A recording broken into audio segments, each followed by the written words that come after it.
Olá, pessoal. Sejam todos muito bem-vindos a mais uma reflexão do livro Roteiro, nosso estudo semanal, junto com os Gaps que Curam. Eu sou Márcia Coque e nós estamos aqui hoje para falar um pouco mais deste livro fantástico, onde nós aprendemos bastante com ele e hoje nós vamos falar sobre o perispírito.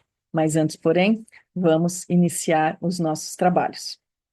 Convido a todos nesse momento a fecharem seus olhos, agradecer pelo dia, por esse domingo de Páscoa, que ele seja renovação, que ele seja iluminação a cada um de nós. Que possamos renovar nossa jornada, nossos propósitos, nossos sentimentos e fazer deste dia, não só hoje, como todos os demais dias melhores. Que o nosso pensamento desperte, que o nosso aprendizado se ilumine, que a nossa consciência se expanda e que possamos ser úteis no plano divino, fazendo sempre o nosso melhor. Que assim seja, com a graça do Deus Pai Todo-Poderoso, do nosso Mestre Jesus e da espiritualidade amiga. Que assim seja, graças a Deus. Então, pessoal, vamos lá. Dando sequência aos nossos estudos do livro Roteiro, nós hoje temos o capítulo 6, o perispírito. E eu falei, eu vou trazer um resumo do que vocês podem entender, mas olhando aqui, tem coisas que não dá para ser resumida. E se eu ler aqui, é uma questão de uma leitura, acho que de uns, no máximo, 10 minutos. Eu vou fazer questão de ler, porque o perispírito é muito simples. O perispírito, ele é emanação do nosso corpo espiritual, do nosso espírito. O espírito não tem forma. O espírito é uma energia e para que ele, no período, nos degraus evolutivos, ele se manifeste e ele molda essa matéria. Na verdade, o perispírito ele é formado de um plástico que a gente chama semimaterial, uma energia semimaterial que compõe o perispírito. Então, tanto a aura como o perispírito são emanações do espírito, que evoluem conforme as nossas experiências no corpo físico. Já o dupletério, para quem não conhece, é aquela segunda camadinha, segunda pele, que é uma emanação do nosso corpo físico. Esse duplo etérico, ele vai se desfazer no máximo com 40 dias após o desencarne, porque ele é uma emanação do corpo físico. Ele, na verdade, ele é um mata-borrão da alma. É como se ele estivesse entre o corpo físico, aqui é o corpo, o duplo etérico, e aí eu teria um terceiro corpo, né? Falta mãos aqui, para poder entender que ele fica no meio entre essas duas coisas, corpo material, corpo físico e corpo perispiritual. E por que isso? Para sutilizar as energias vindas da matéria e vindas da espiritualidade, porque é esse cruzamento de energia da matéria física nossa, ela é muito densa, muito pesada, ela é transformada, sutilizada para que no perispírito, o nosso HD, a nossa informação, onde tudo é guardado, fique lá bonitinho, armazenado esse conhecimento que a gente vai adquirindo para um dia determinado, em alguma encarnação, a gente utilizar. E quando a gente busca alguma informação, estou começando um curso novo, estou começando a fazer um aprendizado, qualquer coisa nova que a gente vá fazer, a gente às vezes precisa ver se a gente já sabia fazer isso ou se é uma novidade. E como eu sei que realmente isso é novo ou que eu já passei por essa experiência e eu posso buscar lá no meu HD, o grau de dificuldade. Se eu tiver um grau de dificuldade elevadíssimo e falar, nossa, isso daqui não dá, não tem condições, não consigo, não vai, e por mais que você tente, seja o que for, você está passando por aquela experiência pela primeira vez, porque você vai aprender, vai melhorar, aperfeiçoar e vai evoluindo aquele aprendizado. E a mesma coisa se você já conhece. Conhecendo, você começa a manusear, você fala, nossa, que coisa simples, fácil. Ah, isso é fácil, vou lá e vou fazer. E faz. Então, por isso que nós temos essas diferenças. O corpo perispiritual, ele vai evoluindo conforme como a gente também vai evoluindo, conforme os nossos conhecimentos. Só que ele pode evoluir para a luz ou para a sombra, conforme o corpo físico, a mente, o ser, o espírito que o habita, que o manifesta, vai fazer. Por isso, neste livro aqui fantástico, ditado pelo Espírito de Emmanuel a Chico Xavier, eu não posso cometer o crime de não ler o que Emmanuel colocou aqui. Porque olha nas palavras deles e aí vai fazer todo sentido, e eu vou ler numa carreirinha só, para depois fazer o comentário e vou trazer algumas informações. Ele fala assim: como será o tecido sutil da espiritual roupagem que o homem envergará sem o corpo de carne além da morte? Ele já faz uma pergunta logo de cara, né? Tão arrojada é a tentativa de transmitir informes sobre a questão, no, questão aos companheiros encarnados, né, nós, quão difícil se faria esclarecer a lagarta a respeito de que será ela depois de vencer a inércia da crisálida? Colado ao chão ou à folhagem, arrastando-se pesadamente, o inseto não desconfia que transporta consigo os germes das próprias asas. E nós também transportamos os germes das nossas asas. O perispírito é ainda corpo organizado que representando o molde fundamental da existência para o homem, subsiste além do sepulcro, demorando-se na região que lhe é própria de conformidade com seu peso específico, do lado de cá ou do lado de lá, formado por substâncias químicas que transcendem a série estequiogenética conhecida até agora pela ciência terrena, é a aparelhagem de matéria rarefeita alterando-se de acordo com o padrão vibratório do campo interno. Organismo delicado, com extremo poder plástico, modifica-se sob o comando do pensamento. Eu vou ler de novo essa frase, porque isso é uma das chaves.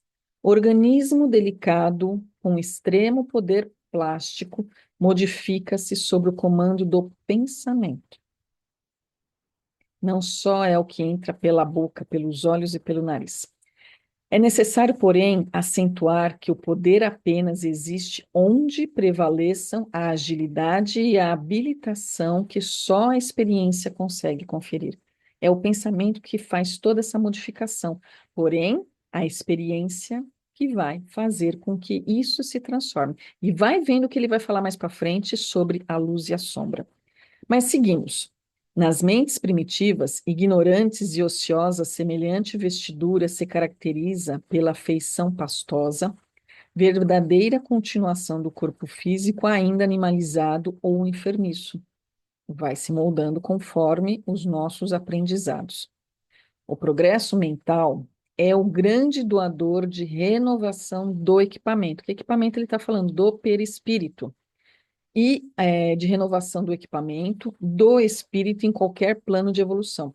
O espírito se transforma a roupagem do perispírito, que é a emanação dele para se manifestar, se mostrar como nós vemos. Santos, outras imagens, outras formas, quem vê os espíritos não vê às vezes somente luz, porque o espírito é luz, às vezes vê um formato.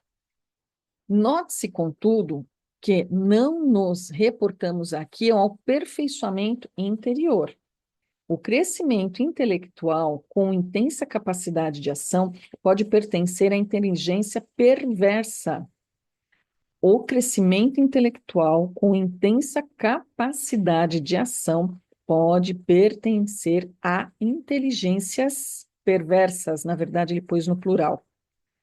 Daí a razão de encontrarmos um grande número, compactas falanges de entidade libertas dos laços fisiológicos, operando nos círculos da perturbação e da crueldade, com admiráveis recursos de modificação nos aspectos em que se exprimem. É a galerinha trevosa. Por que que eles têm força? Por que que o mal tem força? Da mesma forma que o bem tem força. A questão é, o bem é ingênuo, acha que a gente não consegue, o mal é mais forte. Não é. é equilíbrio. A luz é muito mais poderosa do que o mal, do que as trevas, do que a sombra. Só que nós acreditamos na história da carochinha. Por quê? Falta estudo. Não possuem meios para a ascensão imediata, mas dispõem de elementos para dominar o ambiente que se equilibram. Eles são inteligentíssimos. Eles também utilizam-se da ciência trevosa para criar bloqueios conscienciais, vários tipos de bloqueio, porque como eles não seguem, eles burlam a lei de Deus da reencarnação, eles vão ficando lá e se alimentando dessa matéria para manter os corpos perispirituais deles, para eles não perderem, porque a partir do momento que eles perdem, fica uma consciência, ficam cristalizados, é assunto para outra live, que é muito mais complexa, muito mais informação. E aí o que acontece? Ele continua assim: não adquiriram ainda a verticalidade do amor, que se eleva aos santuários divinos na conquista da própria sublimação, mas já se iniciaram na horizontalidade da ciência, em que se influenciam aqueles que, de algum modo, ainda lhes partilham a posição espiritual. Tá vendo? Eles são cientistas, eles sabem, eles têm uma inteligência muito fora do comum. Quem está encarnado não é bobinho, não. Nós também somos espíritos inteligentíssimos. Um véu do esquecimento que nos obriga, vamos dizer assim, a termos mais vontade de querer crescer, estudar, se transformar. Mas se a gente não faz a nossa parte, ninguém vai fazer. E aí ele continua, e olha que interessante essa frase. Os anjos caídos não passam de grandes gênios intelectualizados com estreita capacidade de sentir. Eles têm muita intelectualidade com estreita capacidade de sentir. Por quê? Porque eles não querem reencarnar. Eles não querem reencarnar, ficam tocando fogo no parquinho, e graças a Deus, a inteligência divina nos dá uma semana cósmica para toda essa modificação, que são 7.000 anos. Uma semana nossa tem 7 dias, cósmica ela leva 7.000 anos. O tempo é um pouquinho diferente. Então, quando ele fala nesses anjos caídos aqui, gente, quando a gente atinge a angelitude, não cai. Porque você chega, imagina Jesus com toda a angelitude, com todo o conhecimento que ele tem, dá um passo para trás. Essa história de Lúcifer é a história da carochinha, história para boi dormir. Na verdade, ele era, assim como todos, muitos de nós, seres trevosos, que chegou ao planeta também para se transformar. Só que quando ele ouviu a palavra do Cristo, ele falou: opa, tem coisa diferente. Só que é óbvio, alguém precisa levar a culpa. Sabe aquela história, a culpa é minha, eu coloco em quem eu quiser? Colocaram nele, na estrela da manhã. Gente, anjos não caem. Quem cai são pessoas, seres que estão num processo de terceira dimensão como nós. Para eles chegarem a um ponto de guerra no céu, se rebelarem, não é anjo que está fazendo guerra, é trevoso contra toda a falange angélica de Miguel e de todos eles. Eles contam meias verdades, meias verdades. E aí, para finalizar aqui, apaixonados guardam a faculdade de alterar a expressão que lhes é própria, fascinando e vampirizando nos reinos inferiores da natureza. Que reinos são esses? Não é um mineral, vegetal ou animal. Nós estamos num planeta de ainda provas e expiações, se transformando, se modificando, passando por uma transição que vai entrar em regeneração. A Emmanuel afirmou lá em 1970, 71, nos dois programas Pinga Fogo, acho que foi até no primeiro que ele fala. Chico diz assim: Emmanuel afirma, em 2057 a Terra será um planeta de regeneração. E por quê? Porque até 2057 essa galera vai cair fora, vai ter uma grande limpeza e depois vai ter esse alívio psíquico para esse período até 2057, melhorando, transformando. Só que aí a gente tem um período de mais um dia cósmico, 1.000 anos, para poder realmente falar. A Terra é um planeta de regeneração. 3.000 e tantos, 3.057, 3.100, é por aí que realmente a gente vai dizer é. E aí só encarnarão espíritos realmente de regeneração. Esperamos que eu esteja por aqui e vocês também.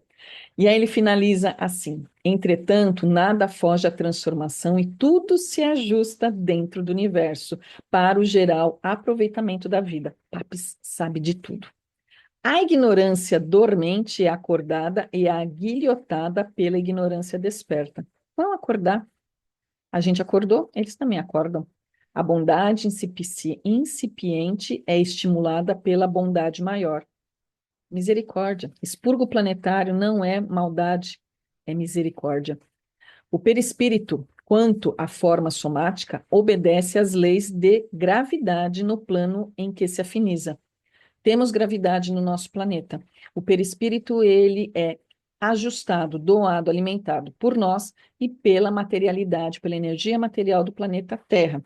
Sendo retirados daqui, eles vão perder essa plasticidade, essa energia, e aí vão precisar refazer o perispírito em outro local para continuarem. Afinal de contas, é uma emanação do corpo espiritual, do espírito, não é algo que está lá e não pode ser, que está sempre ali. Não foi criado, ele é emanado pela inteligência espiritual. O perispírito, quanto à forma somática, obedece às leis da gravidade no plano que se afiniza. Nossos impulsos, emanações, paixões e virtudes nele se expressam fielmente. Por isso mesmo, durante séculos e séculos, nos demoramos nas esferas da luta carnal ou nas regiões que lhes são fronteiriças, purificando a nossa indumentária e embelezando-a, a fim de preparar, segundo o ensinamento de Jesus, a nossa veste nupcial para o banquete do serviço divino. Está aqui. Quando Jesus fala que da parábola de bodas, das núpcias, está aqui. Ele fala em parábolas. Por quê? Imagina na época que Jesus veio e falou: ó, pessoal, galera, existe um perispírito, existe corpo físico, existe chakras. Gente, ele ensinou a gente a limpar e ativar os nossos chakras pela oração do Pai Nosso. Não vai dar tempo de eu trazer aqui para vocês, mas quando ele começa a falar Pai Nosso, ele está falando do chakra coronário. E aí vai toda um alinhamento de cada etapa, de cada uma delas. Eu vou trazer num outro vídeo explicando exatamente, frase por frase, e qual a relação que eles têm, que aí vocês vão entender. Então precisa estudar, precisa fazer link, precisa despertar consciência. Todo mundo tem condições de fazer isso. A- Acontece que as pessoas falam assim: ah, isso é muito difícil. Não é. A informação está aqui. E mesmo que ela seja difícil, a gente tem que lembrar uma coisa: a partir do momento que eu leio, que eu escrevo, que eu ouço, que eu presto atenção, aquilo fica guardado na minha mente. Então, mesmo que não me faça sentido hoje, num determinado momento vai fazer. Sabe aquela coisa de tchum, estralou, fez eureka? Exatamente isso, porque vem a informação. Então, tudo precisa ser estudado, tudo precisa ser transformado, tudo precisa ser alinhado. Agora, cabe a você querer ver este vídeo, querer entender. Se quiser comprar o livro e seguir, ótimo. Se não quiser, não tem problema, porque os vídeos vão ficar aqui gravados, porque isso é um estudo e é uma orientação. Márcia, da onde você tira essas informações? A espiritualidade vai me intuindo. E de todos esses mais de 10, quase 15 anos, sei lá, vou fazer a conta depois de novo direito. Acho que já tem 15, já tem mais ou menos uns 15 anos ou mais que eu estou afinco no trabalho, no aperfeiçoamento, fazendo cursos de escola de aprendizes, de médiuns, de passes, de tudo que tem direito, buscando conhecimento. Fora os outros anos que eu fiquei só surfando, colocando a responsabilidade da minha vida na mão dos outros. E aí, quando a casa cai, o peso vem no nosso corpo físico e espiritual, a gente resolve se mexer. Então, convido vocês a se mexerem, aprenderem, estudarem. E no próximo domingo a gente volta com mais uma reflexão do livro Roteiros com os nossos gaps que curam. Fiquem com Deus, que Jesus abençoe, tenham uma excelente semana e até mais, pessoal. Boa Páscoa a todos.